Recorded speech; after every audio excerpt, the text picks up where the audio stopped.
రాజమండ్రిలో కల్తీపాల ఘటనతో Vijayawada food safety అధికారులు అలర్ట్ అయ్యారు. విజయవాడలోని పలు పాల బూతుల్లో ఫుడ్ సేఫ్టీ పశుసంవర్ధక శాఖ అధికారులు తనిఖీలు చేపట్టారు. అక్కడి నుంచి పాల శాంపిల్స్ ను సేకరించి ల్యాబ్ కు పంపించారు. విజయవాడలోని 6 పాల బూత్లపై తనిఖీలు చేశామని అధికారులు తెలిపారు. ల్యాబొరేటరీ నుంచి 3 రోజుల్లో రిజల్ట్ వస్తుంది. పాలు కల్తీ చేసినట్టు తేలితే కఠిన చర్యలు తీసుకుంటామని తెలిపారు.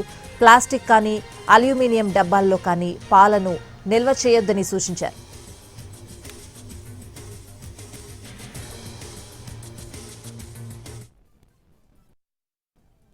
లో పాలు శాంపిల్ తీసి ల్యాబొరేటరీకి పంపిస్తున్నాం. కృష్ణలంక, పంటకాలవ రోడ్, పడమట, అట్లానే fun times road, currency Nagar, Prasadampadu ప్రాంతాల్లో ఈ లూజు పాలు క్యాన్ల ద్వారా కలెక్ట్ చేసి అమ్మే వాళ్ళ దగ్గర శాంపిల్ లిఫ్ట్ చేయడం జరిగింది. వీటిని అనాలిసిస్ నిమిత్తం ల్యాబొరేటరీకి పంపిస్తాం కోల్డ్ చైన్ సిస్టంలో. ఆ రిపోర్ట్ వచ్చిన తర్వాత ఏదన్నా కల్తీ ఉంటే దాని మీద లోతైన ఇన్వెస్టిగేషన్ చేసి కఠినమైన చర్యలు పోలీస్ డిపార్ట్మెంట్ వారితో కలిసి తీసుకోవడం జరుగుతుందని మీ ద్వారా తెలియపరుస్తున్నాం. ఇది నిరంతరం కొనసాగుతూ ఉంటాయి రైడ్స్.